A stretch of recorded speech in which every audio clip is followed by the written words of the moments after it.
అందరికీ నమస్కారం. మహబూబాబాద్ కలెక్టర్ శ్రీమతి ప్రీతి మీనా మీద జరిగిన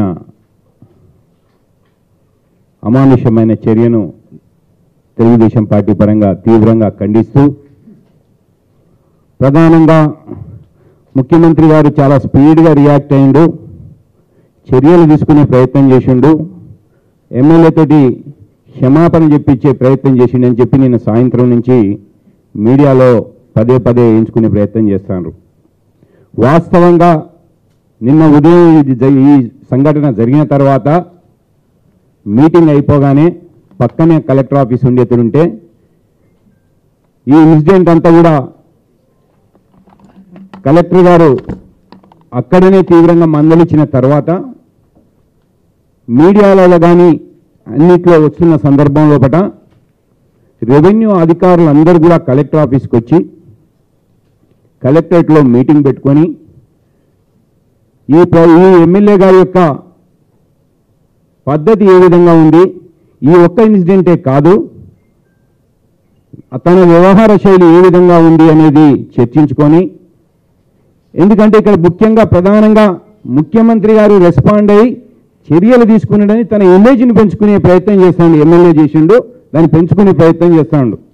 కానీ వాస్తవంగా కలెక్టర్ గారు ఎస్పీని పిలిచి కంప్లైంట్ ఇస్తున్నా అని క్లియర్గా చెప్పి పోలీస్ స్టేషన్ కంప్లైంట్ పంపించి అక్కడున్న రెవెన్యూ ఎంఆర్ఓలు కానీ ఆర్డీఓ కానివ్వండి అక్కడున్న అధికారులందరూ కూడా ధర్నా చేసిన తర్వాత పైనకు ఏదైతే చీఫ్ సెక్రటరీకి కంప్లైంట్ ఇచ్చి ఐఏఎస్ అధికారుల సంఘానికి కంప్లైంట్ చేసిన తర్వాత ఇష్యూ పెద్దదైతుందని తెలిసిన తర్వాత అతను కరీంనగర్ నుంచి రెస్పాండ్ అయ్యి ఉప ముఖ్యమంత్రి గారిని, మహబూబాబాద్ పార్లమెంట్ సభ్యున్ని, అక్కడ ఇల్లందు శాసనసభ్యున్ని ముగ్గురిని పంపించి మీడియేటర్గా చేయించే ప్రయత్నం చేసిండు.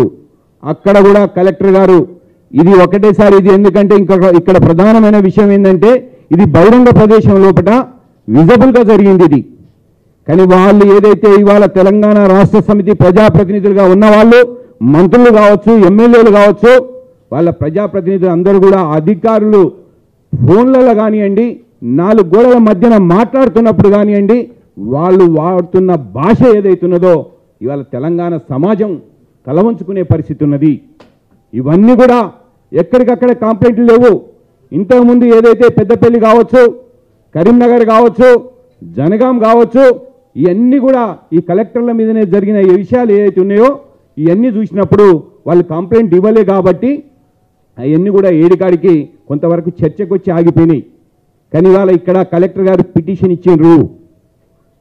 ఆ పిటిషన్ లోపల స్పష్టంగా తన చేయి పట్టుకున్నారు అని చెప్పి స్పష్టంగా పిటిషన్ ఇచ్చిన తర్వాత కూడా ఎమ్మెల్యే గారిని ఒక చుట్టంలాగా పోలీస్ స్టేషన్కు పిలిపించి వెంటనే 2 నిమిషాలలో స్టేషన్ బెయిల్ ఇచ్చి పంపించే విధానం ఏదైతే ఉన్నదో ఇవాళ తెలంగాణ సమాజం, మహిళా సమాజం, ఇవాళ అధికారులందరూ కూడా ఏ విధంగా జీర్ణించుకుంటారో చెప్పవలసిన బాధ్యత ముఖ్యమంత్రి గారి మీద ఉంది. ఇవాళ చెప్తున్నాం, ఇవాళనే కాదు, ఇవాళనంటే ఒక ఎమ్మెల్యే చేసిండు కాబట్టి దాన్ని ఏదో విజబుల్గా అవపడ్డది కాబట్టి, కానీ దీనికన్నా ముందు కూడా ముఖ్యమంత్రి గారి కూతురు పార్లమెంటు సభ్యురాలుగా ఉన్న కవిత గారి ముందు కూడా ఆ జిల్లా కలెక్టర్ మోకరిల్లి కూర్చొని మాట్లాడుతుంటే రిపబ్లిక్ డే ఉత్సవాలల్లో కనీసం దాని మీద ఒక తండ్రిగా, ఈ రాష్ట్ర ముఖ్యమంత్రిగా నువ్వు రెస్పాండ్ అయి ఉండి నీ కుటుంబ సభ్యులు మంత్రులుగా ఉన్న వాళ్ళు కానివ్వండి, మీరు కానివ్వండి, మీ కూతురు కానివ్వండి, ఇవాళ ఏ పరిస్థితుల్లో అధికారులతోటి మాట్లాడుతున్నారో అధికారులు వాళ్ళు లోపల మదన పడుతున్న పరిస్థితి ఉన్నది.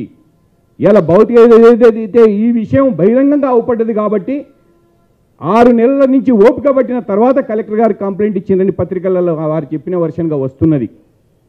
కానీ ఇవాళ ఏదైతే తెలంగాణ సమాజం లోపల అధికారులందరినీ కూడా పెత్తందారి వ్యవస్థ అన్న ఎన్టీ రామారావు గారు పటేల్ పట్వారీ వ్యవస్థను రద్దు చేసి తెలంగాణలో ఒక స్వేచ్ఛా స్వతంత్రాలు తీసుకొచ్చేతుంటే ఇవాళ తిరిగి నయా పెత్తందారి వ్యవస్థ లోపల తీసుకొని అధికారులను రెవెన్యూ పోలీస్ యంత్రాంగాన్ని చేతిలో గుప్పిట్లో పెట్టుకొని ఎమ్మెల్యేలు అధికారంలో ఉన్న శాసనసభ్యులు ఏదైతే మంత్రులు ఉన్నారో వాళ్ళకు తాబేదారులుగా పనిచేయమని చెప్పే విధంగా నువ్వు మెసేజ్ ఇస్తున్నావు.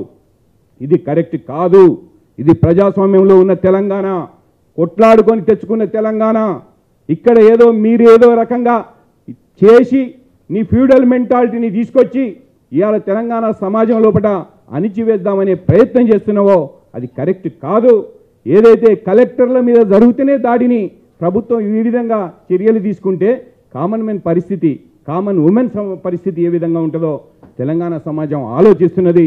దీన్ని మేము తీవ్రంగా ఖండిస్తున్నాం. ఖచ్చితమైన చర్యలు తీసుకొని ముఖ్యమంత్రి గారు తన నిజాయితీని నిరూపించుకోవాలి తప్ప ఏదో వచ్చిన దాన్ని అయిపోయిన దాన్ని తన ఇమేజ్ పెంచుకోవాలనే ఒక ప్రయత్నం ఏదైతే చేస్తున్నాడో ఇది కరెక్ట్ కాదు. ఖచ్చితంగా ముఖ్యమంత్రి గారు క్షమాపణ చెప్పాలని చెప్పి మేము డిమాండ్ చేస్తున్నాం.